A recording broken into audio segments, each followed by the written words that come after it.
చేయడం జరిగింది. సో దీనికి బీఆర్ఎస్ పార్టీ నుంచి సస్పెన్షన్ గురైన ఎమ్మెల్సీ కవిత గారి రాజకీయ ప్రస్థానం ఎలా ఉండబోతుంది? ఆమె మరో జాగృతి పేరుతో మరో పార్టీ పెట్టబోతుందా తెలంగాణలో, లేక ఆమె అధికార పార్టీ అయిన కాంగ్రెస్ పార్టీలో చేరుతుందని చెప్పి చాలా ఊహాగానాలు ఉన్నాయి. ఒకసారి ఆ వివరాలు తెలుసుకునే ప్రయత్నం చేద్దాం. రాష్ట్ర జాగృతికి సంబంధించిన రాష్ట్ర అధికార ప్రతినిధి అయిన నల్లమాస శ్రీకాంత్ గౌడ్ గారితో మాట్లాడే ప్రయత్నం చేద్దాం.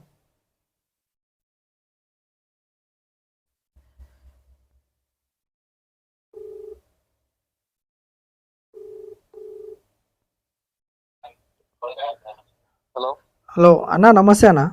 నమస్తే. నమస్తే అన్న. ఇప్పుడు ఎమ్మెల్సీ కవిత గారు పార్టీ నుంచి సస్పెన్షన్ గురైనరు. అవును. సో నెక్స్ట్ ఆమె రాజకీయ ప్రస్థానం ఎలా ఉండబోతుందన్న? ఇంకా నిర్ణయం అనేటువంటిది ఇంతవరకు చేయలేదు రవి గారు. మొత్తానికి ఈ రోజు ఇన్ని సంవత్సరాల సుదీర్ఘమైనటువంటి ప్రయాణం బీఆర్ఎస్ తోని ఎన్నో త్యాగాల కోర్చి 19 సంవత్సరాలు తెలంగాణ సమాజంతో ముడిపడి ఉన్నటువంటి మా యొక్క పేగుబంధాన్ని ఈ రోజు కొంతమంది కుట్రదారులు ఎవరైతే ఉన్నారో ఆ కుట్రదారుల యొక్క ప్రమేయంతో ఈ రోజు కవిత గారిని కుట్రపూరితంగా ఈ రోజు పార్టీ నుంచి సస్పెండ్ చేశారు. కనీసం చెప్పుకునేటువంటి అవకాశం గాని, షోకాజ్ నోటీస్ గాని ఇట్లాంటి ఏది కూడా ఇవ్వకుండా కవిత గారిని బొమ్మను లెక్క పొగబెట్టినట్టుగా, కవిత గారు గతంలో విదేశీ పర్యటనలో ఉన్నప్పుడు లేఖ రిలీజ్ చేసి ఇలా కుట్రదారులే, అదే విధంగా అదే కుట్రదారులు ఈ రెండోసారి అమెరికా పర్యటన పోయేంత లోపల టీబీజీ కేసు లాంటి కార్మిక సంఘాలకు ఆమె 10 సంవత్సరాల నుంచి కూడా కార్మిక పక్షపాతిగా దానికి ఆ సంఘానికి గౌరవ అధ్యక్షురాలుగా పనిచేస్తా ఉన్నారు.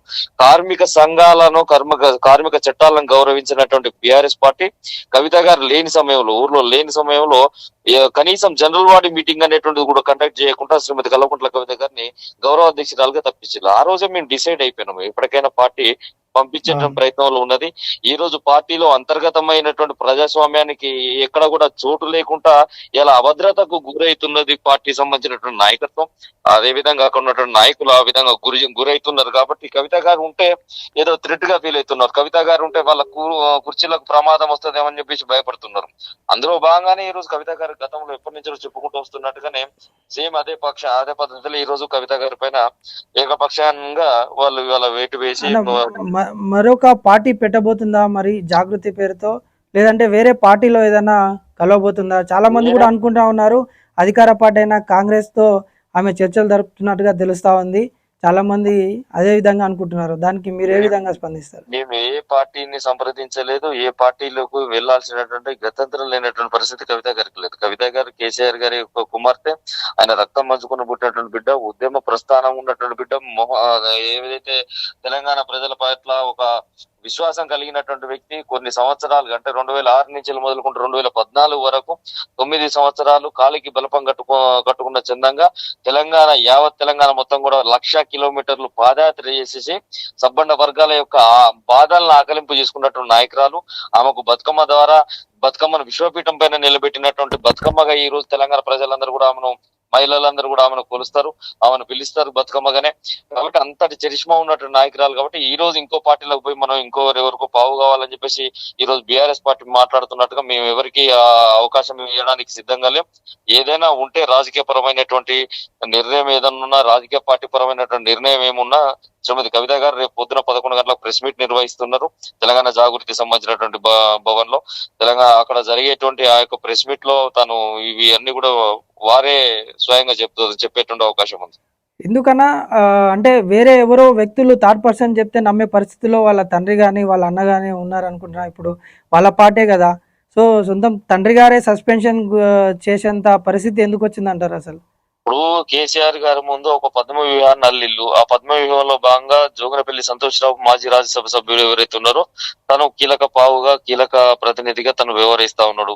ఈ మొదటి నుంచి అంటే 2014 సంవత్సరంలో కవిత గారు మొదటిసారి అరగ్రటం చేసి కేసీఆర్ గారు పిలిచి టికెట్ ఇచ్చేసి నిజామాబాద్ పార్లమెంట్ లో ఎన్నిక చేసిన తర్వాత ఆ రోజు 1,64,000 మెజార్టీతో గెలిచినటువంటి కవిత గారు అప్పుడు కూడా బీఆర్ఎస్ సంబంధించినటువంటి నాయకులు ఎవరైతే ఉన్నారో వాళ్ళందరూ కూడా, నేను అప్పుడు బాల్కొండ నియోజకవర్గానికి ఇన్ఛార్జ్ గా పనిచేస్తా, అప్పుడు నేను పనిచేసినటువంటి సెగ్మెంట్ 7 సెగ్మెంట్లు అయితే కవిత గారి సెగ్మెంట్లలో అసెంబ్లీ సెగ్మెంట్ లో ఆ పార్లమెంట్ పరిధిలో నేను పనిచేసినటువంటి బాల్కొండ సెగ్మెంట్ లోనే కవిత గారికి 45,000 లీడ్ వచ్చింది.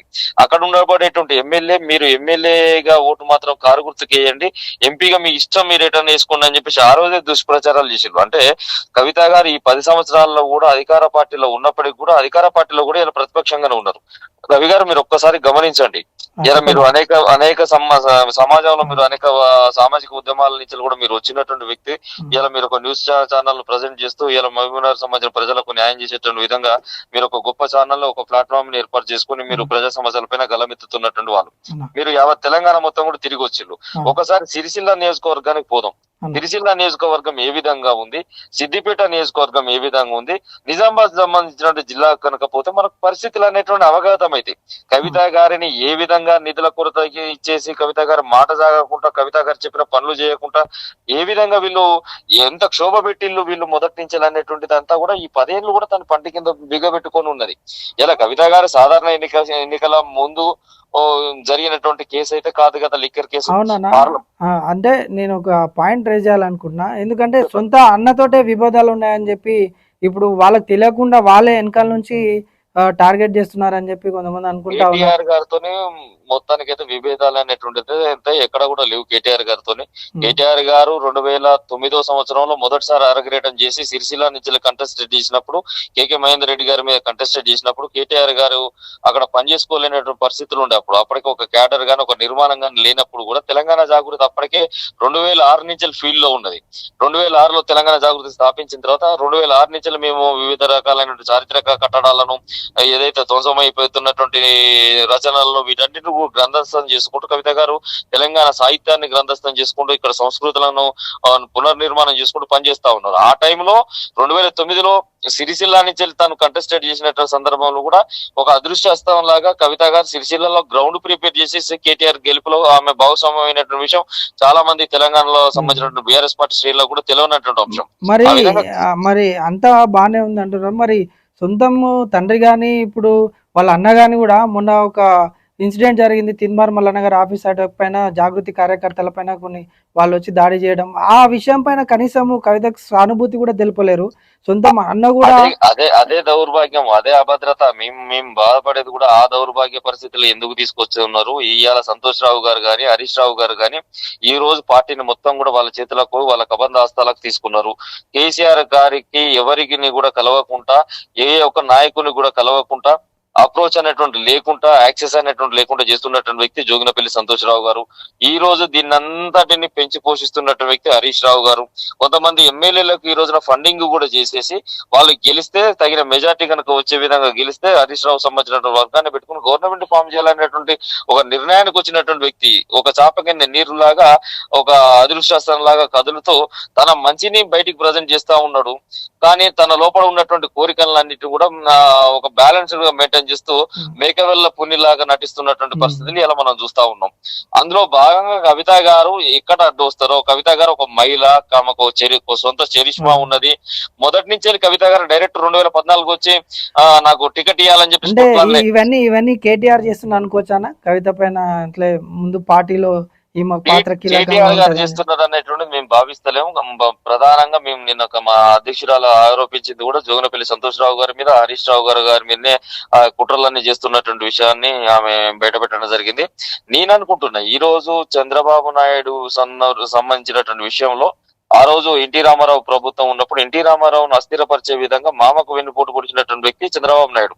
ఇవాళ అంతే చరిష్మా ఉండి, అంతే ప్రజాదరణ ఉండి, అంతో ఇంతో సినిమాటిక్ సంబంధించినటువంటి ఫేస్ కలిగి ఉన్నటువంటి బాలకృష్ణ వారసత్వాన్ని తీసుకోలేకపోయిండు.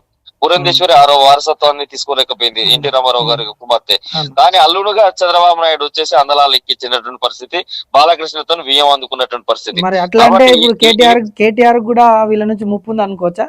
100% రేపు కన్ను తెరవాల్సినటువంటి పరిస్థితి కేటీఆర్ ఖచ్చితంగా ఉంది. ఈ రోజు మా బావ ట్రబుల్ షూటర్ అని చెప్పేసి ఈ రోజు ట్వీట్ చేస్తున్నటువంటి మనకి కేటీఆర్ రామన్న గారు కూడా రేపు రోజున కన్విప్ అవుతుంది.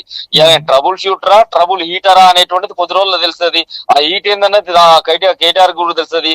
ఇలా అన్నా చెల్లెలను విడబాపే విధంగా జోగినపల్లి సంతోష్ రావు, హరీష్ రావు చేసినటువంటి కుట్రలో భాగంగా ఇలా కవిత గారిని సస్పెండ్ చేయించిల్లు. రేపు బావబొమ్మతులకు రాదని ఎట్లా అనుకుంటాం? అంటే ఇప్పుడు మొత్తం మీద బీఆర్ఎస్ పార్టీ పగ్గాలు కూడా హరీష్ రావుకు సంతోష్ రావుకు వచ్చే అవకాశం ఉందంటారా? ఈ తెర వెనుక జరుగుతున్నటువంటి కుట్రలన్నిటిని కూడా గమనిస్తే ఇదే జరుగుతా ఉంది. ఉమ్. ఇదే జరుగుతా ఉంది. సో దానిపైన ఏ విధంగా స్పందిస్తారో మరి రేపు ప్రెస్ మీట్ లో రేపు చూద్దామని. ప్రెస్ మీట్ తర్వాత మాకు పూర్తి సమాచారం వస్తుంది రవి గారు. తదనంతరం మీకు మళ్ళీ రైట్ సంప్రదిస్తాం. రైట్ ఓకే, థ్యాంక్ యూ అన్న. ఇది నల్లమోస శ్రీకాంత్ గౌడ్ గారు రాష్ట్ర జాగృతి రాష్ట్ర అధికార ప్రతినిధితో మాట్లాడడం జరిగింది.